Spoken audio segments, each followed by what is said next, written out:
ಎಲ್ಲರಿಗೂ ನಮಸ್ಕಾರ. ನಿತ್ಯ ಭವಿಷ್ಯ ಯೂಟ್ಯೂಬ್ ಚಾನಲ್ಗೆ ನಿಮಗೆಲ್ಲರಿಗೂ ಸ್ವಾಗತ. ಈ ವಿಡಿಯೋದಲ್ಲಿ ಕಟಕ ರಾಶಿಯ ಜೂನ್ 2026ರ ಮಾಸ ಭವಿಷ್ಯ ಹೇಗಿದೆ ಅಂತ ನೋಡೋಣ ಬನ್ನಿ. ಚಂದ್ರನ ಅಧಿಪತ್ಯಕ್ಕೆ ಒಳಗಾಗಿರುವ ಜಲತತ್ವದ ಸಂವೇದನಾಶೀಲ ರಾಶಿಯಾದ ಕಟಕ ರಾಶಿ ಜಾತಕದವರಿಗೆ 2026ರ ಜೂನ್ ತಿಂಗಳು ಅತ್ಯಂತ ಪ್ರಮುಖ ಹಾಗೂ ಪರಿಣಾಮಕಾರಿ ತಿಂಗಳಾಗಿದೆ. ಗ್ರಹಗಳ ಬದಲಾವಣೆ, ಗೋಚಾರ ಫಲ ಹಾಗೂ ನಕ್ಷತ್ರದ ಸಂಚಾರ ಈ ತಿಂಗಳು ನಿಮಗೆ ಜೀವನದ ವಿವಿಧ ಆಯಾಮಗಳ ಮೇಲೆ ಆಳವಾದ ಪ್ರಭಾವ ಬೀರುತ್ತೆ.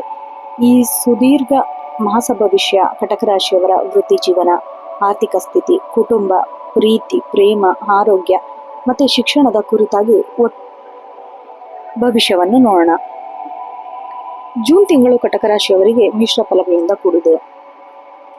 ಮೊದಲ ಅರ್ಧ ಭಾಗ ಅಂದರೆ ಜೂನ್ 1ರಿಂದ 15 ಕೇವಲ ಮಾನಸಿಕ ಗೊಂದಲ, ಅನಗತ್ಯ ಖರ್ಚುಗಳು, ಕೆಲಸದಲ್ಲಿ ಕೊಂಚ ವಿಳಂಬ ಕಂಡುಬರುತ್ತೆ. ದ್ವಾದಶ 12ನೇ ಮನೆಯಲ್ಲಿ ಸೂರ್ಯ ಮತ್ತೆ ಬುಧನ ಸಂಚಾರ ವಿದೇಶಿ ಸಂಪರ್ಕಗಳಿಂದ ಲಾಭ ತಂದುಕೊಟ್ಟರೂ ಸ್ಥಳೀಯವಾಗಿ ಸಣ್ಣ ಪುಟ್ಟ ಅಡೆತಡೆಗಳು ಸೃಷ್ಟಿಯಾಗಬಹುದು. ಆದರೆ ತಿಂಗಳ ದ್ವಿತೀಯಾರ್ಧದಲ್ಲಿ ಜೂನ್ 16ರ ನಂತರ ಪರಿಸ್ಥಿತಿಗಳು ಗಣನೀಯವಾಗಿ ಸುಧಾರಿಸುತ್ತೆ. ಸೂರ್ಯನು ನಿಮ್ಮದೇ ರಾಶಿಗೆ ಪ್ರಥಮ ಭಾವದಲ್ಲಿ ಪ್ರವೇಶ ಮಾಡ್ತಾ ಇರೋದ್ರಿಂದ ಆತ್ಮವಿಶ್ವಾಸ ದುಪ್ಪಟ್ಟಾಗತ್ತೆ.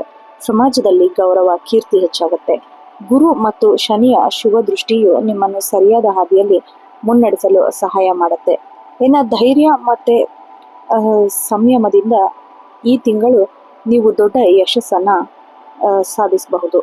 ಇನ್ನು ವೃತ್ತಿ ಜೀವನದಲ್ಲಿ ಜೂನ್ ತಿಂಗಳು ಕಟಕ ರಾಶಿಯವರಿಗೆ ಅತ್ಯಂತ ಸವಾಲಿನಿಂದ ಕೂಡಿರುತ್ತೆ, ಅಷ್ಟೇ ಫಲಪ್ರದವಾಗಿರುತ್ತೆ. 10ನೇ ಮನೆಯಲ್ಲಿ ಕರ್ಮಭಾವದಲ್ಲಿ ಗ್ರಹಗಳ ಪ್ರಭಾವ ನಿಮ್ಮ ಕೆಲಸದ ವೇಗ ಹೆಚ್ಚಿಸುತ್ತೆ.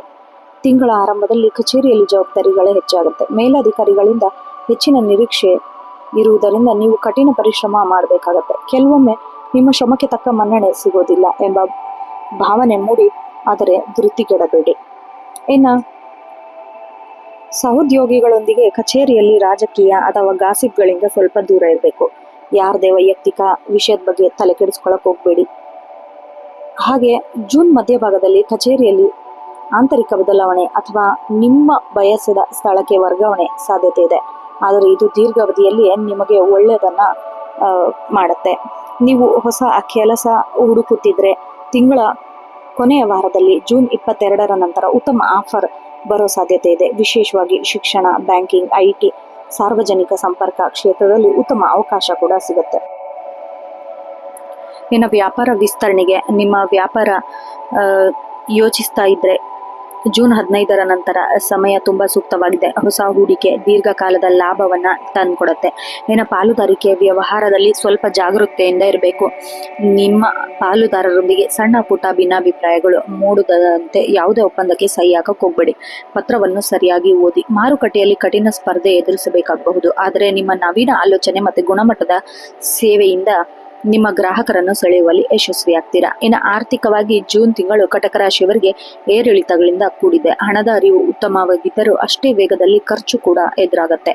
ನಿಮ್ಮ 2ನೇ ಮನೆಯಲ್ಲಿ ಧನಭಾವ ಮೇಲಿನ ಗುರು ದೃಷ್ಟಿ ನಿಮಗೆ ಆದಾಯಕ್ಕೆ ಯಾವುದೇ ಕೊರತೆ ಇರುವುದಿಲ್ಲ. ಹಳೆಯ ಹೂಡಿಕೆಗಳಿಂದ ಲಾಭ ಬರಬಹುದು. ಸ್ಥಿರಾಸ್ತಿ ಅಥವಾ ಭೂಮಿ ಮಾರಾಟದಿಂದ ದೊಡ್ಡ ಮೊತ್ತದ ಹಣ ಕೈ ಸೇರುವ ಯೋಗವಿದೆ. ನೀವು ಸೃಜನಶೀಲ ಕೆಲಸಗಳಲ್ಲಿ ಬರಹಗಾರ, ಯೂಟ್ಯೂಬ್ ಕಲೆ ಹೆಚ್ಚುವರಿ ಆದಾಯ ಗಳಿಸ್ತೀರಾ. ಇನ್ನು 12ನೇ ಮನೆಯಲ್ಲಿ ಸೂರ್ಯ ಬುಧರ ಅನಿರೀಕ್ಷಿತ ಖರ್ಚುಗಳು ತರತ್ತೆ. ಭೋಗ ವಿಲಾಸದ ವಸ್ತುಗಳಿಗೆ, ಅನಗತ್ಯ ಪ್ರಯಾಣಗಳಿಗೆ ಹಣ ವ್ಯಯ ಮಾಡುವ ಸಾಧ್ಯತೆ ಇದೆ. ಕುಟುಂಬದ ಹಿರಿಯರ ಆರೋಗ್ಯಕ್ಕಾಗಿ ಆಸ್ಪತ್ರೆ ವೆಚ್ಚ ಎದುರಾಗಬಹುದು. ಈ ರೀತಿ ಯಾರಿಗೂ ದೊಡ್ಡ ಮೊತ್ತದ ಸಾಲ ನೀಡಕ್ಕೆ ಹೋಗ್ಬೇಡಿ. ಕೊಟ್ಟ ಹಣ ಮರಳಿ ಬರುವುದು ಬಹಳ ಕಷ್ಟ. ಷೇರು ಮಾರುಕಟ್ಟೆ ಅಥವಾ ಲಾಟರಿಯಲ್ಲಿ ಜೂಜಿನಂತಹ ಹೂಡಿಕೆಗಳಿಂದ ದೂರವಿರಿ. ಕುಟುಂಬದ ದೃಷ್ಟಿಯಿಂದ ಈ ತಿಂಗಳು ಶಾಂತಿ ಮತ್ತೆ ಸವಾಲು ಸಮೀಕರಣವಾಗಿದೆ. 4ನೇ ಮನೆಯ ಮೇಲೆ ಗ್ರಹಗಳ ಪ್ರಭಾವ ಗೃಹ ವಾತಾವರಣದ ಮೇಲೆ ಪರಿಣಾಮ ಬೀಳುತ್ತೆ. ನಿಮ್ಮ ತಾಯಿಯ ಆರೋಗ್ಯದ ಕಡೆಗೆ ವಿಶೇಷ ಗಮನ ಹರಿಸಬೇಕು.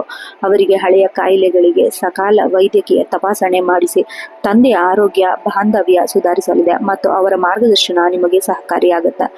ಸಹೋದರ ಸಹೋದರಿಯರ ಬೆಂಬಲ, ಒಡ ಹುಟ್ಟಿದವರೊಂದಿಗೆ ಬೆಂಬಲ ಸಿಗುತ್ತೆ. ಆಸ್ತಿ ಪಾಸ್ತಿ ವಿಚಾರದಲ್ಲಿದ್ದ ಭಿನ್ನಾಭಿಪ್ರಾಯ ಹಿರಿಯರ ಸಮ್ಮುಖದಲ್ಲಿ ಬಗೆಹರಿಸಲಿದೆ. ಕುಟುಂಬದಲ್ಲಿ ಸಣ್ಣ ಮಟ್ಟದ ಶುಭ ಕಾರ್ಯ ಅಥವಾ ಧಾರ್ಮಿಕ ಕಾರ್ಯಕ್ರಮಗಳು ಯೋಜನೆ ರೂಪಿಸ್ತೀರಾ. ಸಮಾಜದಲ್ಲಿ ನಿಮ್ಮ ಪ್ರತಿಷ್ಠೆ ಹೆಚ್ಚಾಗತ್ತೆ, ನಿಮ್ಮ ಜನಪ್ರಿಯತೆ ಹೆಚ್ಚಾಗತ್ತೆ, ನಿಮ್ಮ ಸಲಹೆಗಳು ಜನರು ಮನ್ನಣೆ ನೀಡ್ತಾರೆ. ಸಾರ್ವಜನಿಕ ಕ್ಷೇತ್ರ ರಂಗದಲ್ಲಿ ನೀವು ಹೊಸ ಜವಾಬ್ದಾರಿಗಳು ನಿಮಗೆ ಸಿಗತ್ತೆ. ಕಟಕ ರಾಶಿಯವರಿಗೆ ಪ್ರೇಮ ಮತ್ತು ದಾಂಪತ್ಯ ಜೀವನದ ಜೂನ್ ತಿಂಗಳು ಬಹಳ ಏರಿಳಿತಗಳಿಂದ ಕೂಡಿದೆ. ದಾಂಪತ್ಯ ಜೀವನದಲ್ಲಿ ಸಂಗಾತಿಯೊಂದಿಗೆ ಸಣ್ಣ ಪುಟ್ಟ ಜಗಳ ಸಹಜ. ಆದರೆ ಈ ತಿಂಗಳು ನಿಮ್ಮ ಅಹಂಕಾರ ಮತ್ತೆ ಕಠಿಣ ಮಾತುಗಳು ಸಂಬಂಧವನ್ನು ಬಿರುಕುಗೊಳಿಸುತ್ತೆ. 7ನೇ ಮನೆಯಲ್ಲಿ ಅಧಿಪತಿ ಸ್ಥಿತಿಯಿಂದಾಗಿ ಸಂಗಾತಿಯೊಂದಿಗೆ ಆರೋಗ್ಯದಲ್ಲಿ ಏರುಪೇರು ಉಂಟಾಗುತ್ತೆ. ತಿಂಗಳ ದ್ವಿತೀಯಾರ್ಧದಲ್ಲಿ ಪರಸ್ಪರ ಅರ್ಥ ಮಾಡಿಕೊಳ್ಳುವಿಕೆ ಹೆಚ್ಚಾಗತ್ತೆ. ಒಟ್ಟಿಗೆ ದೂರದ ಪ್ರವಾಸಕ್ಕೆ ಹೋಗುವ ಯೋಜನೆ ರೂಪಿಸ್ತೀರಾ. ಪ್ರೇಮಿಗಳಿಗೆ ಈ ತಿಂಗಳು ಪರೀಕ್ಷಾ ಸಮಯ ಎನ್ನಬಹುದು. 3ನೇ ವ್ಯಕ್ತಿಯ ಹಸ್ತಕ್ಷೇಪದಿಂದಾಗಿ ನಿಮ್ಮಿಬ್ಬರ ನಡುವೆ ಅಪನಂಬಿಕೆ ಮೂಡದಂತೆ ನೋಡಿಕೊಳ್ಳಿ. ಪರಸ್ಪರ ಸಂವಹನವನ್ನು ಮುಕ್ತವಾಗಿಡಿ. ನಿಮ್ಮ ಪ್ರೀತಿಯ ವಿಷಯವನ್ನು ಪೋಷಕರಿಗೆ ತಿಳಿಸಲು ಜೂನ್ ಕೊನೆಯ ವಾರ ಸೂಕ್ತ ಸಮಯ. ಅವಿವಾಹಿತರಿಗೆ ಸೂಕ್ತ ಕಂಕಣಬಲ ಕೂಡಿ ಬರುವ ತಿಂಗಳು ಕೊನೆಯಲ್ಲಿ ಉತ್ತಮ ಪ್ರಸ್ತಾವ ಬರಲಿದೆ.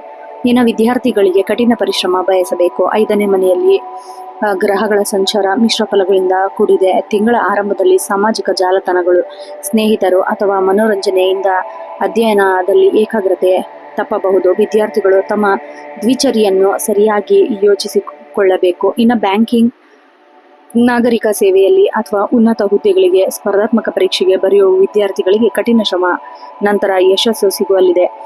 ಶನಿದೇವನ ಕೃಪೆಯಿಂದ ಶಿಸ್ತಿನಿಂದ ಓದಿದರೆ ಉತ್ತಮ ಅಂಕ ಲಭಿಸುತ್ತೆ.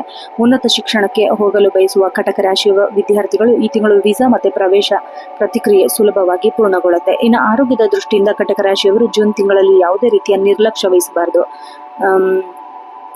ಈ ತಿಂಗಳು ವಿಶೇಷವಾಗಿ ಹೊಟ್ಟೆಗೆ ಸಂಬಂಧಿಸಿದ ಸಮಸ್ಯೆ, ಅಜೀರ್ಣ, ಉಷ್ಣಬಾಧೆ ಮತ್ತೆ ಕಣ್ಣಿನ ದೋಷಗಳು ಕಾಣಿಸಿಕೊಳ್ಳಬಹುದು. ಚಾಲನೆ ಮಾಡುವಾಗ ಅತೀವ ವೇಗ ಅಪಘಾತವನ್ನು ಸಂಭವಿಸುತ್ತೆ. ಜಾಗರೂಕತೆಯಿಂದ ಇರಿ. ತುಂಬಾ ಆಲೋಚನೆ ಮಾಡೋದ್ರಿಂದ ಮಾನಸಿಕ ಒತ್ತಡ, ನಿದ್ರಾಹೀನತೆ ಉಂಟಾಗಬಹುದು.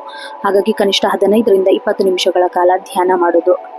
ಆಮೇಲೆ ಹೊರಗಿನ ಜಂಕ್ ಫುಡ್, ಎಣ್ಣೆ ಪದಾರ್ಥವನ್ನು ಸಂಪೂರ್ಣ ತ್ಯಜಿಸಬೇಕು. ನೋಡಿದ್ರಲ್ಲ ವೀಕ್ಷಕರೇ, ಇದಾಗಿತ್ತು ಕಟಕ ರಾಶಿಯ ಜೂನ್ ತಿಂಗಳ ಮಾಸ ಭವಿಷ್ಯ. ಈ ವಿಡಿಯೋ ನಿಮಗೆ ಇಷ್ಟ ಆದಲ್ಲಿ ವಿಡಿಯೋಗೆ ಒಂದು ಲೈಕ್ ಮಾಡಿ, ನಿಮ್ಮ ಸ್ನೇಹಿತರು ಮತ್ತು ಕುಟುಂಬದವರೊಂದಿಗೆ ಶೇರ್ ಮಾಡಿ. ಮುಂದಿನ ರಾಶಿ ಭವಿಷ್ಯದೊಂದಿಗೆ ಭೇಟಿಯಾಗೋಣ. ಅಲ್ಲಿವರೆಗೂ ಧನ್ಯವಾದಗಳು. ಶುಭ ದಿನ.